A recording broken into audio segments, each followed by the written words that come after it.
ॐ वंशीविभूषितकरान्नवनीरदावात् पीताम्बराद्वर्णबिम्बफलाधरोष्टात् पूर्णेन्दुसुन्दरमुखादरविन्दनेत्रात् कृष्णात् परं किमपि तत्त्वमहं न जाने। मैं कमलेश झा, सहायक प्रोफेसर, जूथालाल संस्कृत महाविद्यालय, मझौलिया, पश्चिम चंपारण, बिहार। मैं आज उपशास्त्री एवं शास्त्री प्रथम खंड के छात्रों के लिए अनिवार्य प्रथम पत्र के रूप में पढ़ाई जाने वाले पुस्तक लघु सिद्धांत कौमुदी, जो संस्कृत व्याकरण के अंतर्गत आता है, उनका समास प्रकरण का प्रसंग चल रहा है। समास प्रकरण में अव्ययी भाव समास का सूत्र एवं उसके उदाहरण,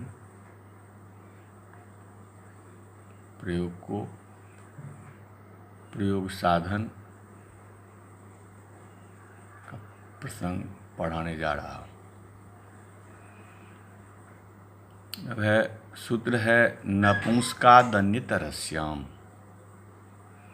नपुंसकादन्यतरस्याम अन्नन्तं यत्क्लीबं तदन्ताद् अव्ययीभावात् टज्वा स्यात् उपचर्मम् उपचर्मो। नपुंसकादन्यतरस्याम, इसकी सूत्र की व्याख्या करते हुए नपुंसकादन्यतरस्याम नपुंसकात् पंचम्यन्तं अन्यतरस्याम सप्तम्यन्तं द्विपदम इदं सूत्रम्। नपुंसकाद अन्यतरस्याम, इस सूत्र में नपुंसकाद पंचम्यंतम अन्यतरस्याम सप्तम्यंतम द्विपदम इदम सूत्रम। अनश्च सूत्र से अनः की अव्ययी भावे शरत प्रवृत्तिभ्य से विभक्ति विपरिणाम करके अव्ययी भावात की तथा राजा सखीभ्य टच से टच की प्रत्यय की अनुवृत्ति आती है। प्रत्यय परश्च तद्धिता समासांता का अधिकार है, अर्थात अन अंत वाला जो नपुंसक लिंग। अन्नंतम यत्क्लीबं तदन्ताद् अव्ययी भावात् टचवा स्यात्। अन अंत वाला जो नपुंसक लिंग तदंत अव्ययी भाव से विकल्प से तद्धित संज्ञक टच प्रत्यय होता है। उदाहरण है उपचर्मम उपचर्मो। उपचर्मम उपचर्म अर्थात चमड़े के समीप। चर्मन समीपम उपचर्मो, यह लौकिक विग्रह हुआ। और चर्मन ngस जोड़ उप, इस अलौकिक विग्रह में समीप इस अर्थ में विद्यमान उप का चर्मन के साथ अव्ययम विभक्ति समीप समृद्ध व्यध्यर्था भावात्या संप्रति शब्द प्रादुर्भाव पश्चात यथानुपूर्व जोगपद्य सादृश्य संपत्ति साकल्यांत वचनी सु, इस सूत्र से समास हो गया।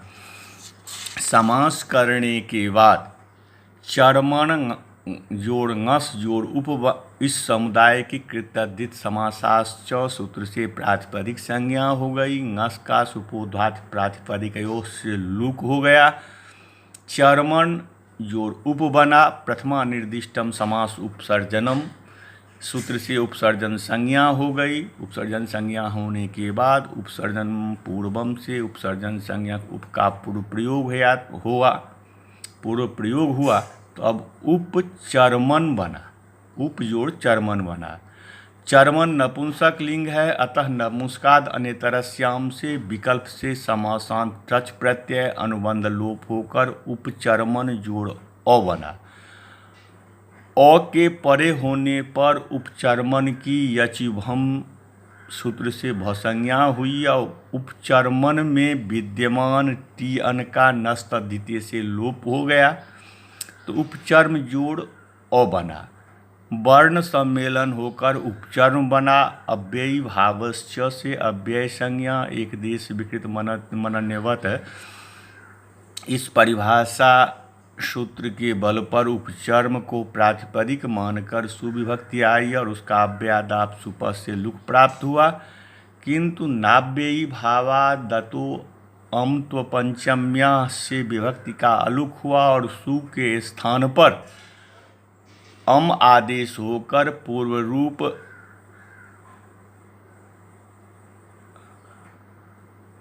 करने पर उपचर्मम बना।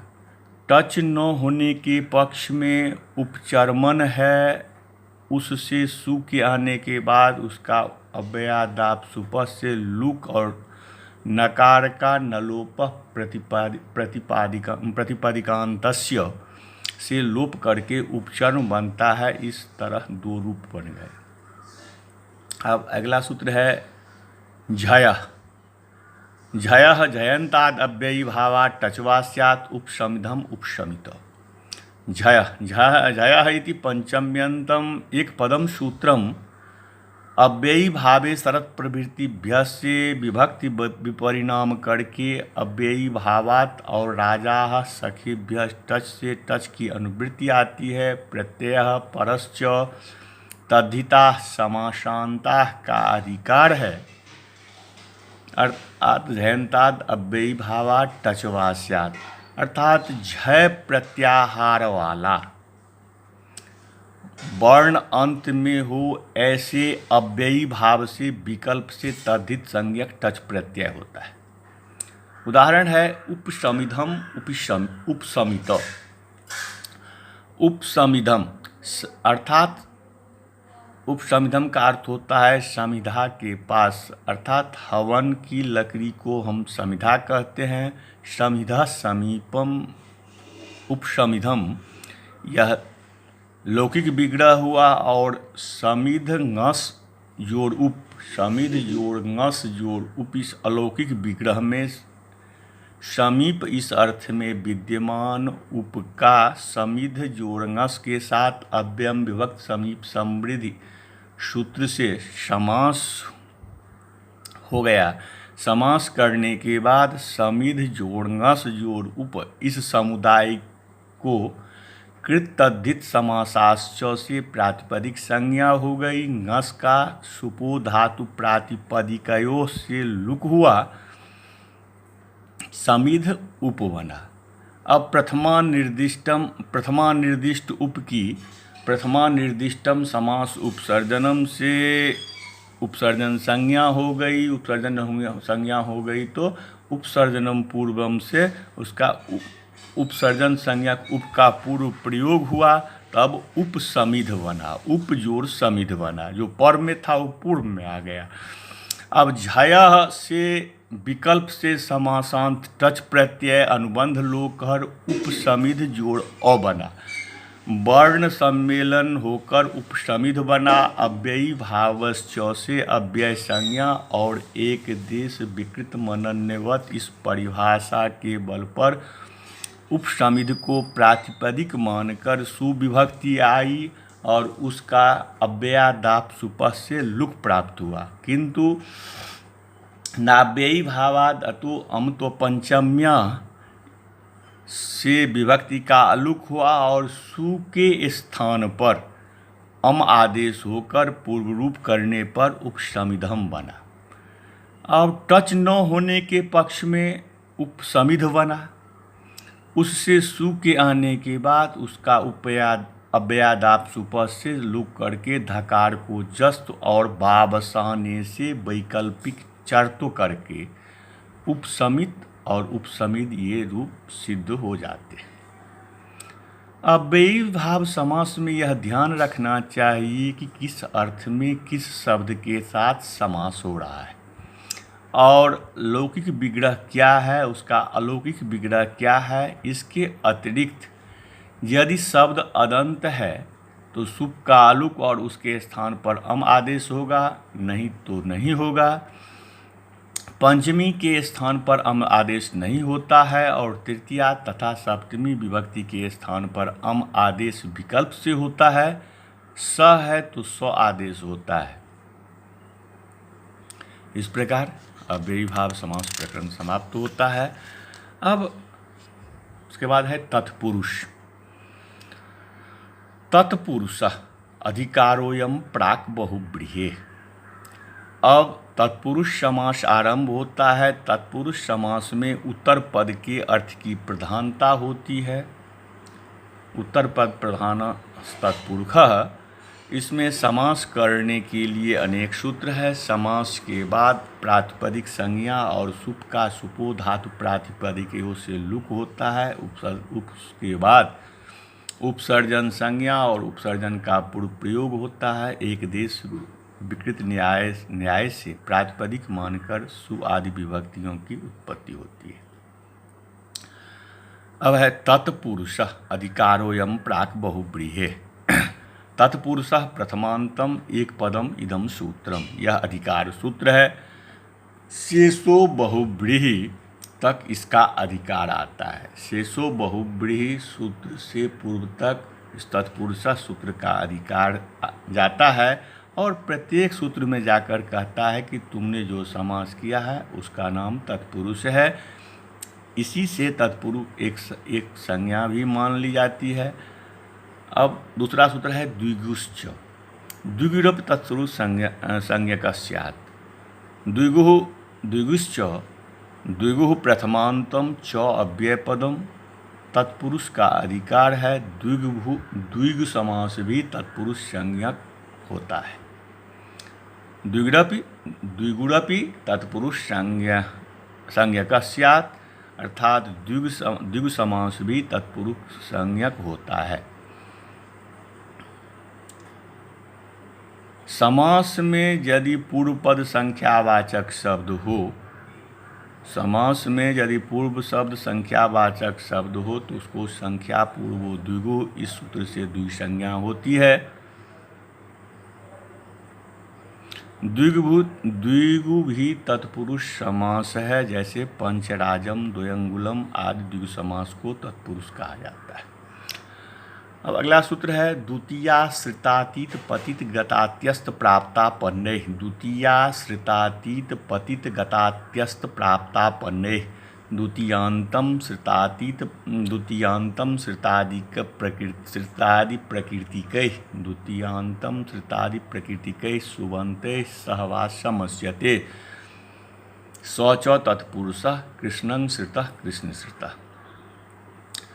अब द्वितीया श्रितातीत पतित गतात्यस्त प्राप्तापन्नैः, इसकी व्याख्या श्रितश्च अतीतश्च पतितश्च गतश्च अत्यस्तश्च प्राप्तश्च आपन्नश्च तेषाम् इतरेतर द्वन्द्वः श्रितातीत पतित गतात्यस्त प्राप्तापन्नैः। द्वितीया प्रथमांतम श्रितातीत पतित गतात्यस्त प्राप्तापन्नैः तृतीयांतम द्विपदम इदम सूत्रम। अब शुभामंत्रिते परांग वत्स्वरे से सुप की और ससुपा से सुपा की अनुवृत्ति आती है। पीछे से समास और तत्पुरुष का अधिकार तो है ही। अब द्वितीया विभक्ति से युक्त समर्थ सुबंत का, इसका अर्थ होता है द्वितीया विभक्ति से युक्त समर्थ सुबंत का श्रित अतीत पतित गत अत्यस्त प्राप्त और आपन ऐसी प्रकृति है जिनकी ऐसे समर्थ सुबंत के साथ विकल्प से समास होता है और वह समास तत्पुरुष संज्ञक कहलाता है। यहाँ ध्यान रहे कि समास हमेशा अलौकिक विग्रह में ही होता है। इस सूत्र में प्रथमांत पद है द्वितीया, अर्थात रमा की तरह द्वितीया भी प्रथमा विभक्ति का रूप है। इस सूत्र में द्वितीया शब्द के द्वारा द्वितीयांतम सुबंत शब्द का ग्रहण होगा और उसकी प्रथमा निर्दिष्टम समास उपसर्जनम से उपसर्जन संज्ञा होती है। उपसर्जन संज्ञा के बाद प्रायः उस पद का पूर्व निपात अर्थात पूर्व में प्रयोग होता है। उपसर्जनम पूर्वम से पूर्व में प्रयोग होता है। समास न होने के पक्ष में कृष्णं श्रितः ऐसा वाक्य ही रह जाता है। यहाँ विशेष स्मरणीय है कि कृष्णं श्रितः कृष्ण श्रितः, कृष्ण अम श्रित सु, कृष्ण जोड़ अम श्रित जोड़ सु, विग्रह करके समास करने पर या श्रितः कृष्णम, श्रित सु कृष्णम अम विग्रह करके भी समास करने वाले द्वितीयाश्रितातीत पतित गतात्यस्त प्राप्तापन्नय से जो प्रथमांत द्वितीया पद है उससे निर्दिष्ट कृष्ण अम है, उसी का पूर्व प्रयोग करने के लिए यहाँ उपसर्जन संज्ञा की जाती है, उसी का प्रयोग भी किया जाता है। इसी प्रकार अन्यत्र भी उपसर्जन संज्ञा और पूर्व प्रयोग का फल समझना चाहिए। तात्पर्य यह है कि विग्रह दोनों तरह से किए जाते हैं, कृष्णं श्रितः या श्रितः कृष्णम। इसी तरह राज्ञः पुरुषः या पुरुषो राज्ञः आदि। परंतु समास शास्त्र अर्थात समास विधायक सूत्र में विद्यमान जो प्रथमांत पद उससे निर्दिष्ट का ही प्रयोग होता है। समास के बाद पहले उपसर्जन संज्ञा पूर्व प्रयोग करके विभक्ति का लुक अथवा पहले विभक्ति का लुक करके उपसर्जन संज्ञा और पूर्व प्रयोग, इस तरह दोनों प्रकार की प्रक्रियाएं आचार्यों ने अपनाई। यहाँ व्याख्या भी कहीं पहली प्रक्रिया और कहीं दूसरी प्रक्रिया अपनाई गई है। जैसे ज़्यादातर अनेक आचार्य उपसर्जन संज्ञा पूर्व प्रयोग करके बाद में विभक्ति का लुक करते हैं। अब उदाहरण है कृष्ण श्रितः, कृष्णम श्रितः, कृष्ण श्रितः अर्थात कृष्ण का आश्रय लिया हुआ। कृष्णं श्रितः यह उसका लौकिक विग्रह है और कृष्ण अम श्रित सु यह अलौकिक विग्रह में द्वितीयाश्रितातीत पतित गतात्यस्त प्राप्तापन्नय सूत्र से समास हुआ। यहाँ पर द्वितीयांत पद है कृष्ण जोड़ अम और श्रितादि प्रकृतिक समर्थ सुबंत है श्रित जोड़ सु। और समास के बाद कृष्ण अम जोड़ श्रित सु की प्रातिपदिक संज्ञा हुई और सुपो धातु प्रातिपदिकयों से अम और सु इन दोनों सुप्रत्ययों का लुक हुआ तो कृष्णं जोड़ श्रित बना, कृष्ण जोड़ श्रित बना। अब समास विधायक सूत्र में द्वितीया इस प्रथमांत पद के निर्दिष्ट शब्द कृष्ण है, उसकी प्रथमा निर्दिष्टम समास उपसर्जनम से उपसर्जन संज्ञा हुई और उपसर्जनम पूर्वम से पूर्व प्रयोग हुआ। इस स्थिति में शब्द के पूर्व में ही प्रयोग हुआ तो अब कृष्ण श्रित बना।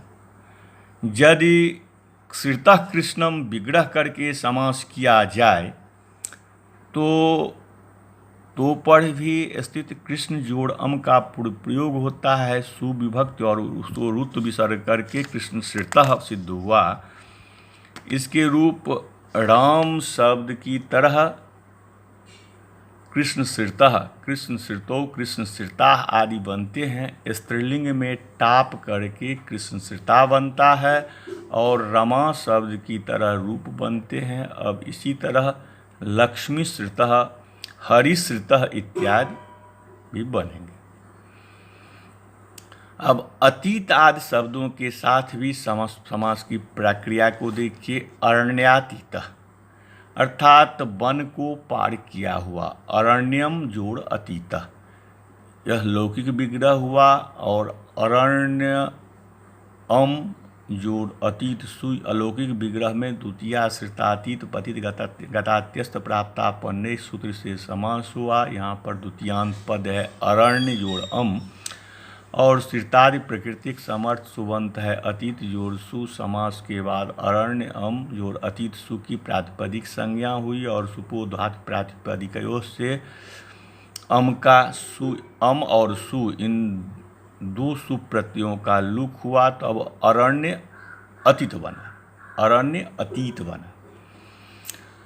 अब प्रथमा निर्दिष्ट अरण्य की उपसर्जन संज्ञा और पूर्व प्रयोग करके सवर्ण दीर्घ होकर अरण्यातीत बना। उससे सुविभक्ति आई और उसको रुत्व सु में उकार का उसको सुविभक्ति आई, सु में इकार की इत संज्ञा करके तस्लोप से उसका लोप कर दिए। उसके बाद अरण्य अरण्यातीत अरण्य अरण्यातीत अरण्यातीत सु हुआ। उसके बाद खरवसान और विसर्जनीय से स का विसर्ग कर दिए, र का विसर्ग कर दिए, तो अरण्यातीत शब्द हुआ। अब कूप पतितः, कूपंग पतितः, कूप पतितः, कुएं में गिरा हुआ। यह अलौकिक विग्रह और कूप अहम पतित सु अलौकिक विग्रह में द्वितीयाश्रितातीत पतित गतात्यस्त प्राप्तापन्न से समास हुआ। यहाँ पर द्वितीयांत पद है कूप अम और सिताद प्रकृतिक समर्थ सुबंत है। पतित जोरसु समास के बाद कूप अम पतित सु इस प्रातिपदिक संज्ञा हुई और सुपो धातु प्रातिपदिकयों से अम और सु इन दो सुप्रत्ययों का लुक हुआ, कूप पतित बना। अब प्रथमा निर्दिष्ट कूप की उपसर्जन संज्ञा और पूर्व प्रयोग करके कूप पतित बना और सुविभक्ति आई, उसको ऋतु विसर्ग करके कूप पतितः सिद्ध हुआ। एवं प्रकारेण ग्रामगतः सुख प्राप्तः दुखापन्न आदि भी रूपों की सिद्धि हो जाएगी। अब अगला सूत्र है तृतीया तत्कृतार्थेन गुणवचनेन। तृतीया तत्कृतार्थेन गुणवचनेन तृतीयांतार्थकृत गुणवचनेनार्थेन च सहवा प्रागवत्।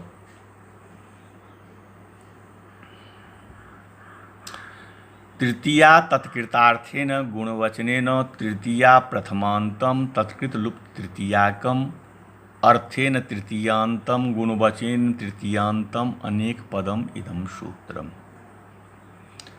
समास सुप ससुपा विभाषा तत्पुरुषा आदि की अनुवृत्ति एवं अधिकार है। अब तृतीयांतम तृतीयांतार्थकृत गुणवचनेन अर्थेन नानर्थेन च सहवा प्रागवत। इसका अर्थ होता है तृतीयांत समर्थ सुबंत शब्द का, तृतीयांत शब्द का जो अर्थ उसके द्वारा किए गए गुण के वाचक शब्दों के साथ अर्थ शब्द के साथ समास होता है और वह तत्पुरुष समास कहलाता है। संकुलया खंड संकुला खंड। यहाँ इससे समास होने पर भी, सूत्र में समास होने पर भी प्रातिपदिक संज्ञा सुप का लुक उपसर्जन संज्ञा उपसर्जन का पूर्व में प्रयोग सु आदि विभक्तियों के कार्य होंगे। इस सूत्र में प्रथमांत है तृतीया, उसके द्वारा निर्दिष्ट पद की उपसर्जन संज्ञा होगी। है संकुलया खंड संकुला खंड। संकुलया खंड संकुला खंड अर्थात सरोते से किया गया टुकड़ा। संकुला खंड संकुलया खंड संकुला खंड सरोते से किया गया टुकड़ा। संकुलया खंड ये लौकिक विग्रह हुआ और संकुला टा जोड़ खंड सु इस अलौकिक विग्रह में तृतीया तत्कृतार्थेन गुणवचनेन से समास हुआ।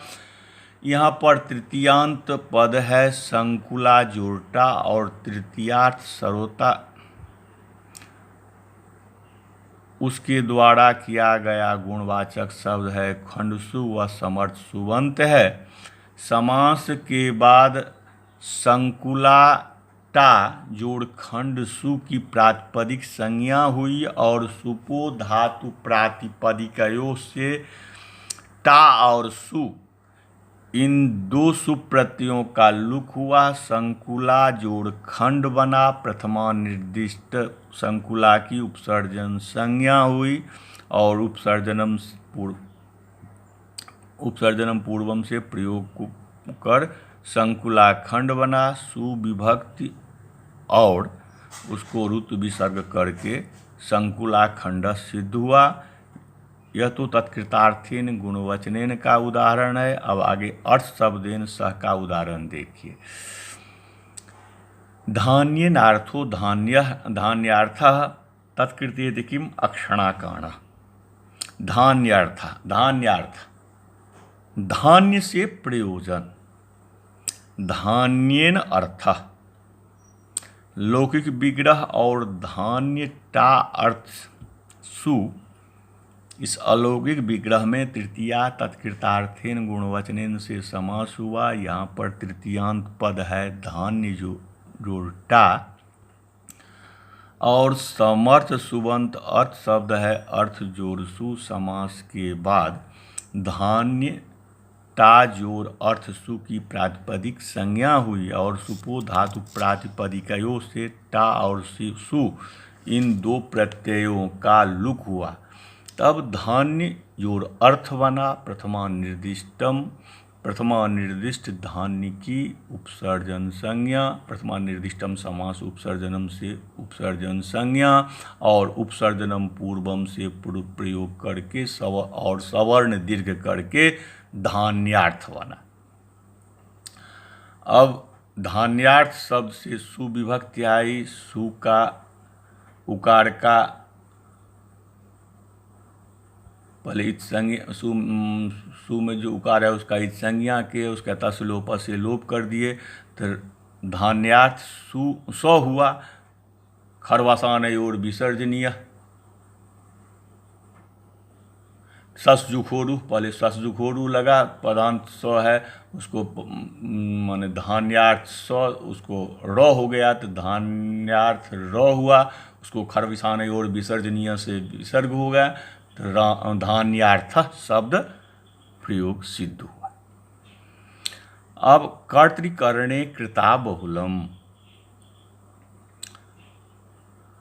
इसी प्रकार विद्यार्थ विद्यार्थ, पुण्येन अर्थ पुण्यार्थ, धनेन अर्थ धनार्थ, हिरण्येन अर्थ हिरण्यार्थ आदि भी बनेंगे। आज शब्द का रूप सिद्ध होगा। अब कर्तृकरणे कृता बहुलम, कर्ता च करणं च तयोः समाहार द्वंद्वः। कर्तृकरणं तस्मिन् कर्तृकरणे सप्तम्यन्तं कृता तृतीयान्तं बहुलं प्रथमान्तं त्रिपदम इदं सूत्रम। तृतीया तत्कृतार्थेन गुणवचनेन से तृतीया की अनुवृत्ति आती है। समास सुप स सुपा विभाषा तत्पुरुष आदि की अनुवृत्ति एवं अधिकार है।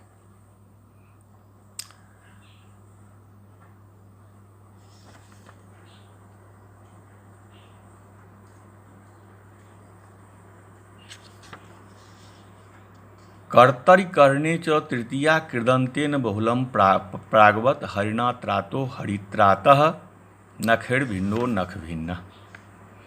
अब इसका अर्थ होता है कर्तरिकरणे च तृतीया कृदंतेन बहुलम प्रागवत, कर्ता और करण अर्थ में हुए तृतीयांत समर्थ सुबंत का कृदंत प्राकृतिक सुबंत शब्दों के साथ बहुल से समास होता है और वह तत्पुरुष समास कहलाता है। उदाहरण है हरिणा त्रातो हरित्रातः, हरि के द्वारा रक्षित। हरिणा त्रातः ये लौकिक विग्रह हुआ और हरिटा जोड़ त्रात सु अलौकिक विग्रह में कर्तृकरणे कृता बहुलम से समास हुआ। यहाँ पर कर्ता अर्थ में हुई तृतीया विभक्ति। सुप का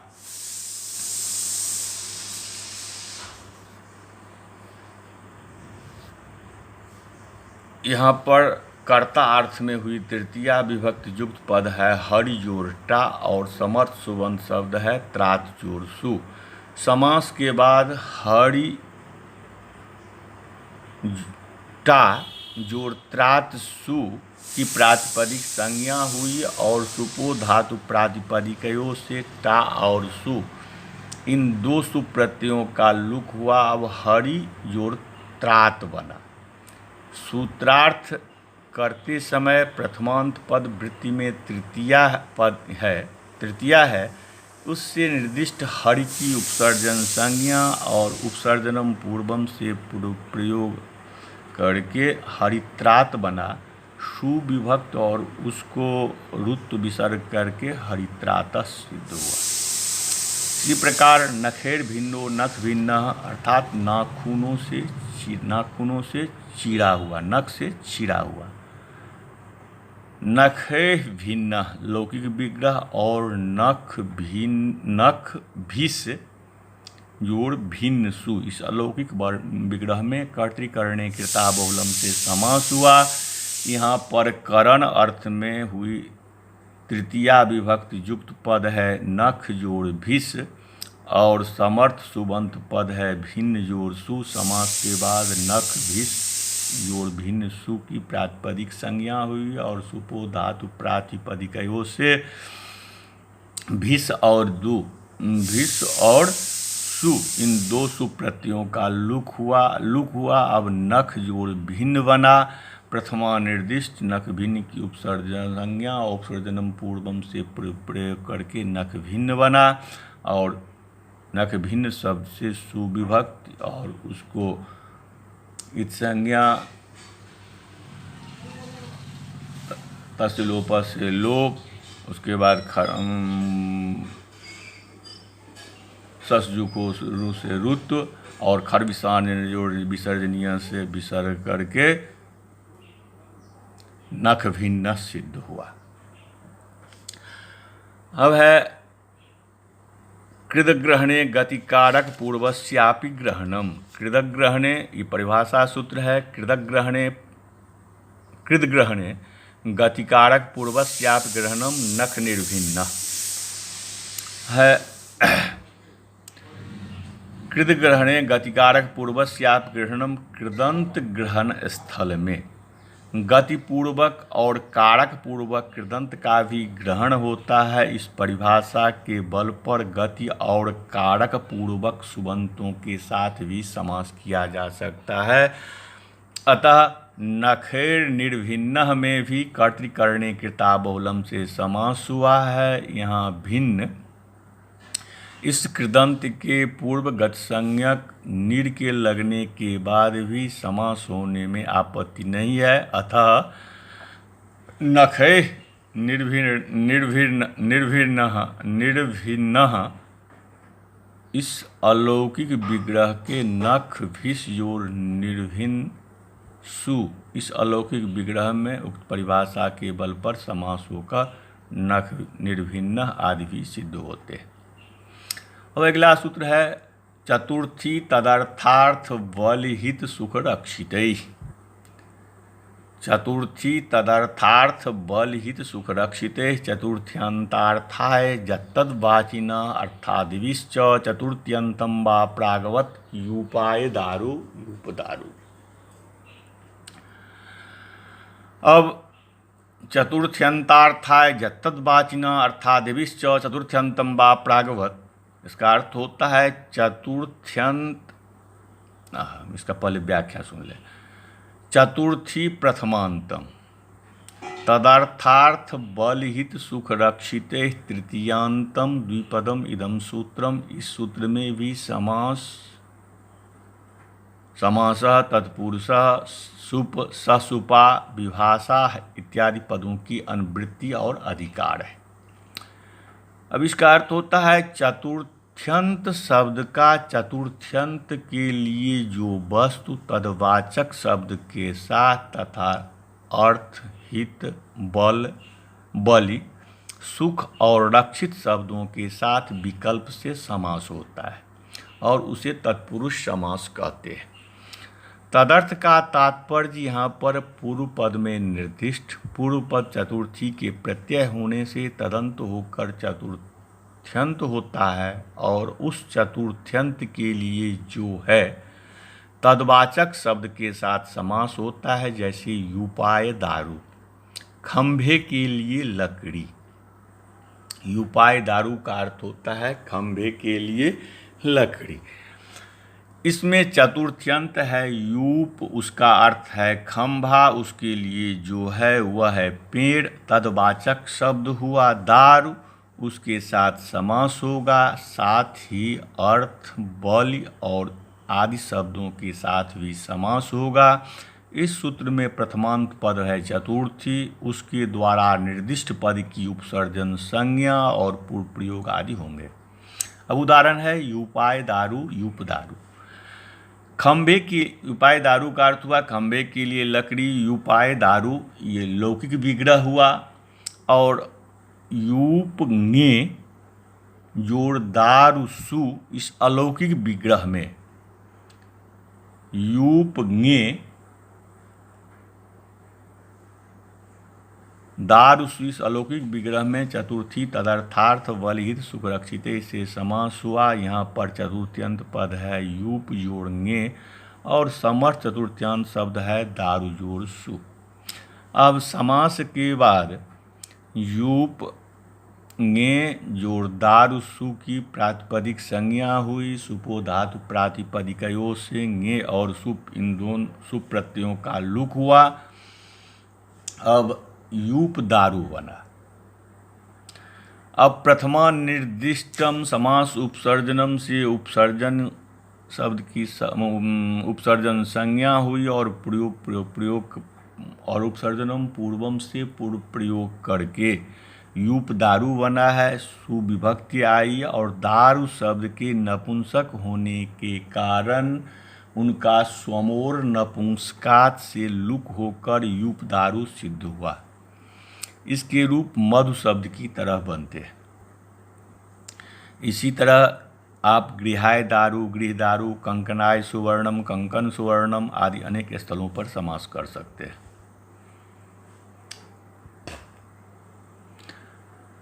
अब तदर्थेन प्रकृति विकृति भाव एवेष्टः तेने न रंधनाय स्थाली वार्तिकम अर्थेन समासो विशेष लिंगता चेति वक्तव्यम। द्विजार्थ सुपः, द्विजार्था जवागुः, द्विजार्थम पयः, भूतबली, गोहितम, गोसुखम, गोरक्षितम। यहाँ पर विशेष बात यह है कि तदर्थेन प्रकृति विकृति भाव एवेष्टः तेनेह न रंधनाय स्थाली अर्थात चतुर्थी तदर्थार्थ बलहित सुरक्षित। इस सूत्र में तदर्थ शब्द से प्रत्येक तदर्थ का ग्रहण अभिष्ट नहीं है, अपितु प्रकृति विकृत भाव तदर्थ ही ग्रहण किया जाना चाहिए। अर्थात प्रकृति से विकृति को प्राप्त होने वाला तदर्थ ही लिया जाना चाहिए, जैसे कि लकड़ी रूप प्रकृति, दारू रूप विकृति। अतः रंधनाय स्थाली अर्थात पकाने के लिए बर्तन आदि जो स्थाली रूप प्रकृति और पकाना रूप विकृति नहीं है में तदर्थ मानकर समास नहीं किया जाएगा, जिससे रंधनाय स्थाली यह वाक्य ही रह जाता है। अब है अर्थेन नित्य समासो विशेष लिंगता चेति वक्तव्यम। यह जो वार्तिक है अर्थ शब्द के साथ नित्य समास होता है। अर्थेन नित्य समासो विशेष लिंगता चेति वक्तव्यम, अर्थ शब्द के साथ नित्य समास होता है और विशेष्य के अनुसार उसका लिंग भी होता है। ऐसे चतुर्थी तदर्थार्थ बलित सुख रक्षित इस सूत्र में कहना चाहिए। अब चतुर्थी तदर्थार्थ बलहित सुख रक्षित से अर्थ शब्द के साथ समास तो होता है किंतु विकल्प से। अतः नित्य समास के लिए वार्तिक का अवतरण है समर्थ, साथ ही परवल लिंगम द्वंद्व तत्पुरुषयोः पर से पर में विद्यमान शब्द का लिंग ही तत्पुरुष समास के बाद लिंग होता है। यह नियम अर्थ शब्द के साथ समास होने पर नहीं होता किंतु विशेष की तरह ही लिंग होता है। उदाहरण है द्विजार्थ सूप, ब्राह्मण के लिए दाल। द्विजाय अयम यह लौकिक विग्रह है और द्विज ङे जोड़ अर्थ सु इस अलौकिक विग्रह में चतुर्थी तदर्थार्थ बलहित सुरक्षित से अर्थे नित्य समासो विशेष लिंगता चेति वक्तव्यम के अनुसार नित्य समास और विशेष लिंगता का विधान हुआ। यहाँ पर चतुर्थ्यंत पद है द्विज जोड़ ङे और समर्थ अर्थ शब्द है अर्थ सु। समास के बाद द्विज ङे जोड़ अर्थ सु की प्रातिपदिक संज्ञा हुई और सुपो धातु प्रातिपदिकयों से ङे और सु इन दोनों सुप प्रत्ययों को लुक हुआ, द्विज अर्थ बना। प्रथमा निर्दिष्ट द्विज की उपसर्जन संज्ञा से उपसर्जन संज्ञा करने के बाद उपसर्जनम पूर्वम से पूर्व प्रयोग करके सवर्ण दीर्घ करने पर द्विजार्थ बना है। अब सुविभक्ति आई और रुत विसर्ग हुआ, द्विजार्थ। यहाँ पर विशेष शब्द रूप सुपक के पुल्लिंग होने के कारण द्विजार्थ भी पुल्लिंग ही हुआ। अब विशेष्य के अन्य लिंग में होने के कारण विशेषण भी अन्य लिंग अर्थात स्त्रीलिंग या नपुंसक लिंग होगा। जैसे द्विजार्था यवागु, ब्राह्मण के लिए लप्सी स्त्रीलिंग। द्विजार्थ पय, ब्राह्मण के लिए दूध, नपुंसक लिंग आदि। पुल्लिंग में राम शब्द की तरह, स्त्रीलिंग में रमा शब्द की तरह तथा नपुंसक लिंग में ज्ञान शब्द की तरह, ज्ञानम ज्ञाने ज्ञानानि शब्द की तरह रूप चलते हैं। अब है अगला उदाहरण है भूत बलि। भूतों के लिए बलि, भूतेभ्यो बलि, यह लौकिक विग्रह हुआ। और भूतिभ्यस जोड़ बलिसु, इस अलौकिक विग्रह में चतुर्थी तदर्थार्थ बलिहित सुखरक्षित से समास हुआ। यहाँ पर चतुर्थ्यंत पद है भूत, जो भूतभ्यस और समर्थ शब्द है बलिसु। समास के बाद भूतभ्यस बलिसु को प्रातिपदिक संज्ञा हुई और सुपो धातु प्रातिपदिकयों से भ्यस और सु इन दोनों सुप्रत्ययों का लुक हुआ, तब भूत बलि बना। अब भूत बलि सबसे प्रथमा निर्दिष्ट भूत की उपसर्जन संज्ञा और उपसर्जनम पूर्वम से पूर्व प्रयोग करके भूत बलि बना। अब सुविभक्ति आई, सु के उकार को इत संज्ञा हलंत्यम से इत संज्ञा की, उसका त से लोप हुआ, तो भूत बलि सु बना। अनुबंध लोप और सकार को रुत विसर्ग करके भूत बलि शब्द सिद्ध हुआ। गोहितम, गौओं का हित। गोभ्यो हितम, गोहितम, ये लौकिक विग्रह हुआ। और अलौकिक विग्रह उसका गोभ्यस हित सु, अलौकिक विग्रह में चतुर्थी तदर्थार्थ बलिहित सुखरक्षित से समास हुआ। यहाँ पर चतुर्थ्यंत पद है गोभ्यस और समर्थ हित शब्द है ही। समास के बाद गोभ्यस जोड़ हित सु की प्रातिपदिक संज्ञा हुई और सुपो धातु प्रातिपदिकयों से भ्यस और सु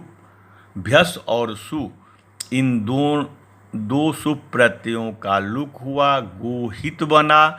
प्रथमा निर्दिष्ट गो को उपसर्जन संज्ञा और उपसर्जनम पूर्वम से पूर्व प्रयोग करके गोहित बना। सुविभक्ति आई और नपुंसक लिंग होने के कारण ज्ञान शब्द की तरह सु के स्थान पर अम आदेश और पूर्व रूप होकर सिद्ध हुआ गोहितम। इसी तरह गोभ्य सुखम, गो सुखम, गोभ्यो रक्षितम, गो रक्षितम आदि जगहों पर भी समास किया जाए, उसी तरह से समास होगा। इस प्रकार आज के पाठ को यहीं विराम दिया जाता है। नमस्कार।